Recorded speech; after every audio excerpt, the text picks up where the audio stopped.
problème. Tu es dans une impasse. Tu ne sais que faire.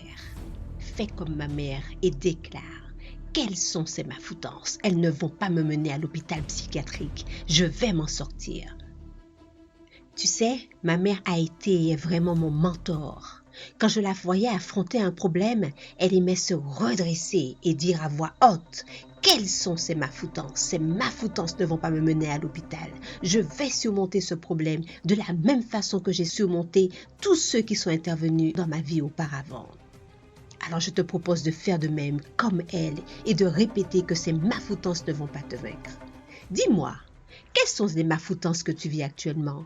Quelles sont les situations difficiles que tu es en train de vivre? Alors déclare que ces malfoutances ne vont pas te vaincre. Ces malfoutances ne vont pas te faire monter à l'hôpital. Que tu vas surmonter ce problème aussi bien que tu as su surmonter ceux que la vie t'a envoyés auparavant. As-tu déjà été confronté à un chien sur la route? Que te disaient tes parents et tes connaissances? Face à ce type d'animal, il ne faut pas montrer ta peur, mais il faut te redresser avec bravoure. Ainsi, d'emblée, tu fais savoir qui est le plus fort. Adopte cette même attitude face au problème que tu vis, face à la malfoutance que tu es en train de vivre en ce moment.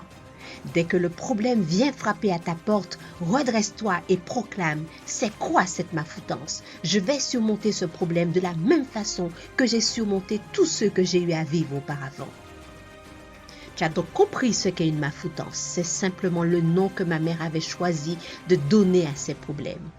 As-tu remarqué qu'il y a le mot « foutance » dans cette expression? Cela te fait déjà penser au fait de s'en foutre, n'est-ce pas? Eh bien oui, elle voulait dire par cette proclamation que le problème était quelque chose auquel il ne fallait pas s'attarder. Alors toi de même, face au problème que tu vis, redresse-toi et déclare « Quelle est cette malfoutance? Tu ne me vaincras pas. Je m'en sortirai et je vaincrai comme pour tous ceux que j'ai connus auparavant et que j'ai vaincus. Je n'irai pas en hôpital psychiatrique pour ce problème. » Et dis-moi encore, est-ce la première malfoutance que tu vis? Non. Te rappelles-tu quand Justine a dit à tout le monde des choses fausses sur toi quand tu étais sous les bancs de l'école?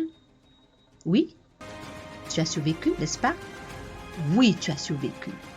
Quand Alfredo t'avait dit que tu étais sa fleur préférée, qu'il t'aimait et que son cœur ne chavirait que pour toi, et puis qu'en définitive il a épousé une autre, tu as survécu, n'est-ce pas? Quand tu as été trahi par ta meilleure amie, tu as survécu aussi. Quand ton patron t'a donné un blâme pour quelque chose que tu n'avais pas fait, tu as survécu. Quand tes finances étaient au plus bas avec la voiture en panne, les enfants malades, un époux volage, tu as survécu. Quand tu as affronté la mort, tu as survécu. La maladie, tu as survécu et tu es encore là jusqu'à maintenant. Donc dans cette nouvelle malfoutance que tu es en train de vivre, tu vaincras de la même manière. Ces malfoutances n'auront pas raison de toi, tu vaincras. Ma mère a connu les pires situations, elle a survécu et elle est là toujours âgée actuellement de 78 ans. Elle a surmonté, elle a vaincu, elle a décidé que toutes les malfoutances qui frapperont à la porte de sa vie ne la vaincront pas. Elle a perdu sa mère quand elle était encore toute jeune, à peine 10 ans, elle a survécu. Elle était sans emploi à un certain moment de sa vie, elle a survécu. Elle a perdu son époux d'un cancer, elle a survécu. Elle a connu des déboires, des souffrances, des trahisons. Elle a survécu. Eh bien, toi aussi, dans ta vie, tu vas rencontrer des problèmes. Mais sache que toutes ces malfoutances ne vont pas te vaincre. Tu auras la victoire. Parce que quand le problème survient, tu vas répéter « Ces malfoutances ne me vaincront pas. Dieu est vivant, je surmonterai aussi ce problème. » Parce que tu sais quoi? Toi qui es là, tu as une mission à accomplir. Et tu n'as pas encore accompli ta mission. Tu as encore des choses à faire sur cette terre. Parce que si tu ne les fais pas, il y a quelqu'un qui va en souffrir. Donc tu n'as pas encore écrit ton meilleur livre, tu n'as pas encore chanté ta plus belle chanson, tu n'as pas encore visité ton plus beau pays, tu n'as pas encore eu ton meilleur orgasme, tu n'as pas encore eu le meilleur boulot, tu n'as pas encore vécu ta meilleure expérience, tu n'as pas encore dégusté ton meilleur repas, tu n'as pas encore vécu ton meilleur rire. Relève-toi alors et décide que ces malfoutances ne te vaincront pas. Elles ne t'enverront pas à l'hôpital parce que malgré le fait que tout semble noir autour de toi, que la maladie est là, que ton époux est parti, que tu es seul à élever tes enfants, que tes finances sont au plus bas, que ta voiture est en panne, tu vas vaincre. Et tu sais comment tu peux encore mieux affronter les malfoutances de la vie? Avec Dieu à tes côtés. Ma mère disait toujours, Dieu est vivant, je ne mourrai pas, mais j'affronterai ce problème. Et elle se répétait les promesses de la Bible. Elle disait, Dieu a dit en Ésaïe 41, verset 10, n'aie pas peur, car je suis moi-même avec toi, dit Dieu. Ne promène pas des regards inquiets, car je suis ton Dieu. Je te fortifie, je viens à ton secours, je te soutiens par ma main droite, la main de la justice. Elle disait encore dans Jérémie 29, verset 11, Dieu a dit, en effet, moi, je connais les projets que je forme pour vous, déclare l'Éternel, projets de paix et non de malheur, afin de vous donner un avenir et de l'espérance. Elle répétait encore Ésaïe 40, verset 31, mais ceux qui comptent sur l'Éternel renouvellent leur force. Ils prennent leur envol comme les aigles, ils courent sans s'épuiser, ils marchent sans se fatiguer.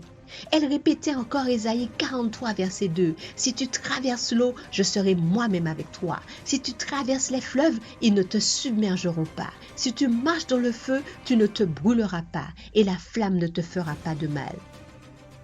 Répète toutes ces promesses que Dieu nous a laissées dans sa parole. Parce que Dieu a un plan pour ta vie et tu as une mission. Tant que tu n'as pas accompli cette mission, tu es éternel. Parce que Dieu a besoin de toi, de tes mains, de ta vie. Alors ces malfoutances ne vont pas te vaincre. Demande à Dieu la sagesse, il va te la donner. Cherche la sagesse et tu vas la trouver. C'est ce qu'il a promis dans sa parole. Alors toi qui m'écoutes, ma mère est une femme pieuse. Et c'est pour cela qu'elle pouvait se redresser, rester debout face aux vicissitudes de la vie. Elle tenait bon, elle tenait fermement et elle croyait qu'elle s'en sortirait. Toi aussi tu peux y arriver, toi aussi tu peux tenir bon, toi aussi tu vaincras. Les choses ne vont pas bien dans ton foyer, ton époux est devenu bizarre avec toi. Redresse-toi.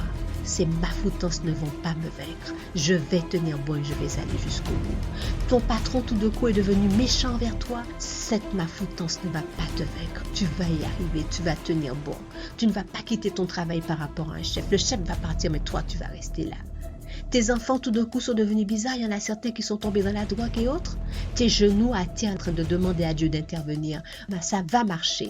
Alors ne baisse pas les bras et reste debout face à ces malfoutances. Dieu n'est pas mort, il est vivant et il a dit qu'il nous aime d'un amour éternel. Alors n'aie pas peur et avance et affronte et fonce et crois et refuse les choses négatives pour toi et pour ta vie. Tu as déjà vaincu. Ces malfoutances ne vont pas te vaincre. Dieu est avec toi.